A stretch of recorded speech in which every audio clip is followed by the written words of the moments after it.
నమస్తే, welcome to Myra media. నేను మీ కేవీఆర్. ఆంధ్రప్రదేశ్ లో ఒక విచిత్రమైన రాజకీయ పరిస్థితి నెలకొంది. ఇప్పటికే అంటే మెజారిటీ క్రెడిబిలిటీ ఉన్న, అక్యురసీ ఉన్న మెజారిటీ ఎగ్జిట్ పోల్స్ అన్ని కూడా వైఎస్ జగన్మోహన్ రెడ్డిదే అధికారం అని చెప్తా ఉన్నాయి. ఇక ఆకు ఇంకో దానికి తేడా లేని కొన్ని అంటే కరగట కొంపలో పుట్టిన అక్కడే స్టడీ చేసిన కొన్ని సర్వే సంస్థల అంచనాలను కళ్ళకద్దుకొని ఈ పచ్చపత్రికలు పండగ చేసుకుంటున్నాయి. కూటమిదే పీఠం, కూటమికే జై కొట్టిన ఆంధ్ర జనం అని చెప్పి ఇక పెద్ద పెద్ద హెడ్డింగ్లు వేసుకొని వార్తలు రాసుకుంటున్నాయి ఈ పచ్చపత్రికలు. సరే, వాళ్ళ పైశాచికానందం సంగతి పక్కన పెడితే వాళ్ళు మెన్షన్ చేసిన ఒక సర్వే సంస్థ ఏంటంటే ఇండియా టీవీ మై యాక్సిస్ అనే సర్వే సంస్థ కూడా కూటమిదే అధికారం అని చెప్పి చెప్పిందనమాట. దానికి ఉన్న క్రెడిబిలిటీని అడ్వాంటేజ్గా తీసుకొని ఇక వీళ్ళు కూటమిదే అధికారం అని చెప్పి పగటి కళలు పచ్చ కళలుగానే ప్రయత్నం చేస్తున్నారు. ఫస్ట్ ఆఫ్ ఆల్ వాళ్ళ క్రెడిబిలిటీ ఏంది, ఏ కోణంలో వాళ్ళ సర్వే చేసినారు అన్నది ఒక్కసారి మీకు వివరించే ప్రయత్నం చేస్తా. ఒకసారి axis my India exit polls తప్పిదాలు. 2021 బెంగాల్ ఎన్నికల్లో 130 నుంచి 156 స్థానాలతో టీఎంసీ అధికారంలోకి వస్తుందని, బీజేపీ దానికి సమానంగా 134 నుంచి 160 స్థానాలు వస్తాయని చెప్పి అంచనా వేసింది. అయితే ఫైనల్ రిజల్ట్ ఏమొచ్చింది, టీఎంసీకి 215, బీజేపీకి 77 స్థానాలు వచ్చినాయి. ఇది ఫస్ట్ ఫెయిల్యూర్. రెండోది 2023 ఛత్తీస్గఢ్ ఎన్నికల్లో కాంగ్రెస్ 40 నుంచి 50 స్థానాలతో అధికారంలోకి వస్తుందని చెప్పి అంచనా వేసింది, 70 స్థానాలకు గాను.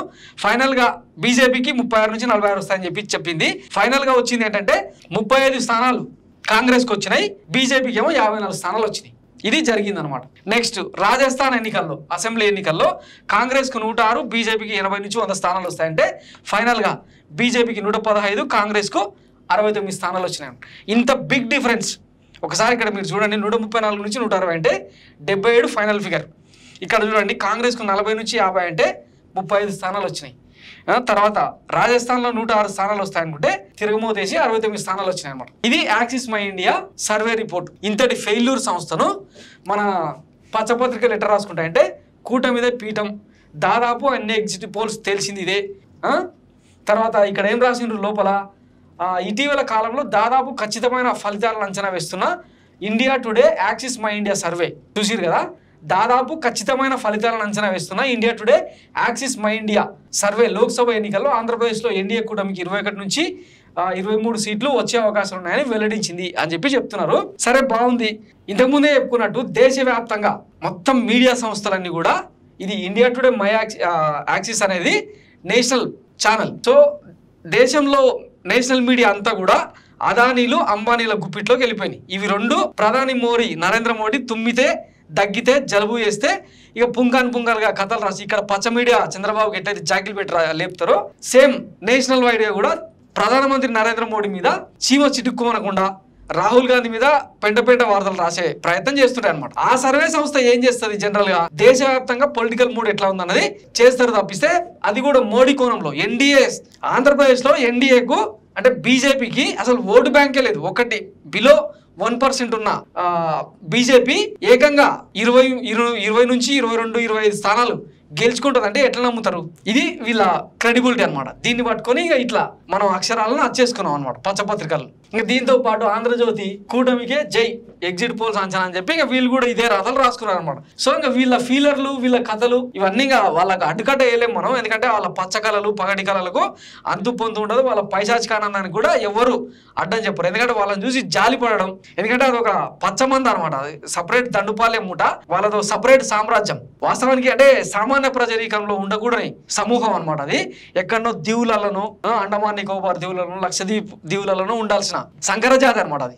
సో వాళ్ళ కోణంలో వాళ్లకు నచ్చేటట్టు రాసే ప్రయత్నం చేసిన అనమాట ఈ పచ్చపత్రికలు. సో వాళ్ళ పైశాచిక ఆనందాన్ని అట్లా ఎంజాయ్ చేయనిద్దాం. ఇది axis my India exit polls survey అంచనా అనమాట. దీని మీద ఇప్పటికే మన ఆరామస్థాన్ కూడా వాళ్ళు అంటే కొంచెం ఏదో తప్పు చేసినట్టు, తప్పు జరిగినట్టు ఉంది, వాళ్ళు కరెక్షన్ చేసుకుంటారేమో అని భావిస్తున్నా అని చెప్పి ఆయన స్టేట్మెంట్ కూడా ఇచ్చిండు. ఇకపోతే ఈ కొన్ని సర్వే సంస్థలను ఒత్తిళ్లకు గురి చేసి బెదిరించి నిజానికి ఆరామస్థాన్ సర్వే ఇంచుమించు 120 నుంచి 130 స్థానాలు వైసీపీ గెలుస్తుందని చెప్పి ఆయన ఇచ్చిన డీటెయిల్ రిపోర్ట్, వైసీపీకి అంటే ఇంటర్నల్ గా ఇచ్చిన రిపోర్ట్. కానీ ఫైనల్ గా ఫిగర్ మాత్రం 94 నుంచి 104 స్థానాలు వస్తాయని చెప్పి ఆయన మరి ఏ ఒత్తిళ్ల కారణంగా ఇచ్చిండో ఎవరికి తెలియదు. పైగా TV9లో నేను ఇచ్చిన దానికంటే అత్యధికంగానే స్థానాలు వస్తాయి తప్ప ఒక్కటి కూడా తగ్గడానికి వీల్లేదని ఆయన సవాల్ కూడా స్వీకరించాడు. అదొక్కటే కాకుండా చాలా సర్వే సంస్థలు ఎగ్జిట్ పోల్స్ అంచనాలను మార్చుకొని ఆ నెంబర్లను మార్చుకొని ఫలితాలను ప్రకటించే ప్రయత్నం చేసినాయి, తమ అంచనాలను ఎస్టాబ్లిష్ చేసే ప్రయత్నం చేసినాయి. అందుకే మళ్ళా చెప్తున్నా, ఈ పచ్చపత్రికలు ఎగ్జిట్ పోల్స్ ఇవేవి కూడా ఎగ్జాక్ట్ కాదు. పోల్ మ్యాండేట్ అనేది ఈవీఎంలలో నిక్షిప్తమైంది. 4వ తారీఖున మీరు చూస్తారు, గత ఎన్నికల కంటే అత్యధికంగానే ఇంకా వైసీపీకి ఓట్ షేర్ పడబోతుంది. ఖచ్చితంగా వైఎస్ జగన్మోహన్ రెడ్డి సిమిలర్ గా గత ఎన్నికలు 2019లో ఎట్లాంటి ప్రభంజనం అయితే సృష్టించిందో దానికి అటు ఇటుగా ఫలితాలు వస్తాయని నిన్ననే ఒక వీడియోలో నేను క్లియర్ గా చెప్పిన. అంచనాలు ఏందన్నది, అంటే జరిగిన పరిణామ క్రమం ఏందన్నది చెప్పినా, కావాలంటే అది కూడా చూడండి.